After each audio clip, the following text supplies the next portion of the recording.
भारत में मुख्य चुनाव आयुक्त सीईसी और चुनाव आयुक्तों ईसी की नियुक्ति, पारदर्शिता और नियंत्रण की बहस। प्रस्तावना। भारत का निर्वाचन आयोग ईसीआई एक स्वतंत्र संवैधानिक निकाय है जिस पर देश में स्वतंत्र और निष्पक्ष चुनाव कराने की जिम्मेदारी है। हाल ही में मुख्य चुनाव आयुक्त सीईसी और अन्य चुनाव आयुक्तों ईसी की नियुक्ति प्रक्रिया में हुए बड़े बदलावों ने कार्यपालिका के नियंत्रण और संस्थागत पारदर्शिता पर एक गहरी राष्ट्रीय बहस छेड़ दी है। एक पृष्ठभूमि और कानूनी शून्यता। संविधान के अनुच्छेद 324 के अनुसार निर्वाचन आयोग में सीईसी और ईसी की नियुक्ति राष्ट्रपति द्वारा की जाती है, जो कि संसद द्वारा बनाए गए किसी कानून के अधीन होनी चाहिए।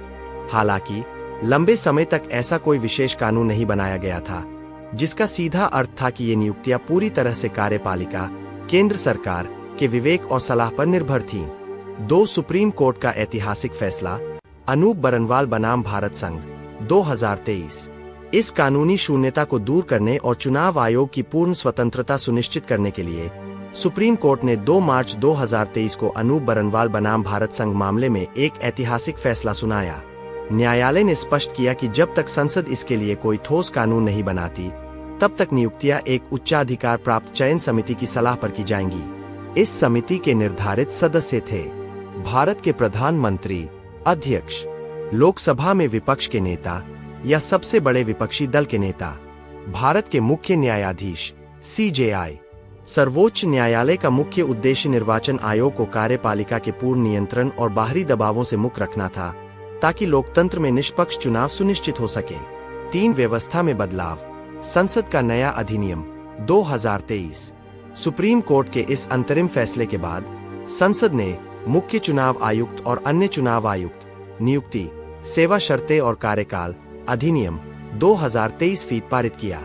इस नए कानून ने सुप्रीम कोर्ट द्वारा बनाई गई व्यवस्था को पूरी तरह से बदल दिया और एक नई चयन समिति की स्थापना की।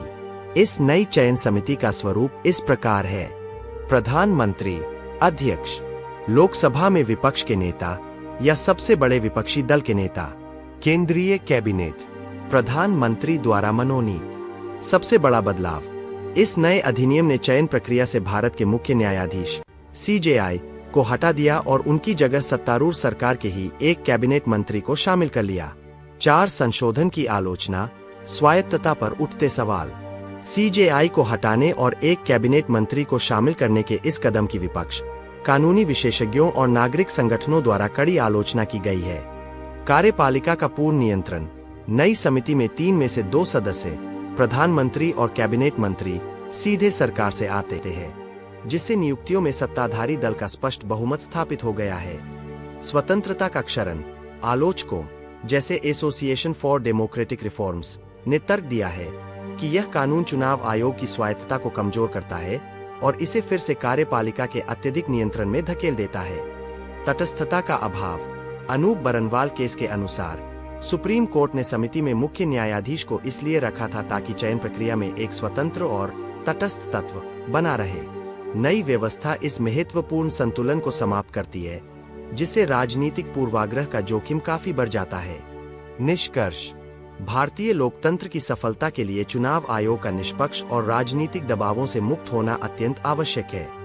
जहां 2023 के अधिनियम ने अनुच्छेद 324 के तहत दशकों से लंबित एक वैधानिक ढांचा तो प्रदान कर दिया है, वहीं चयन प्रक्रिया से न्यायपालिका सीजेआई को बाहर करने के फैसले ने इस संस्था की पारदर्शिता और भविष्य की स्वतंत्रता पर कई गंभीर सवाल खड़े कर दिए हैं।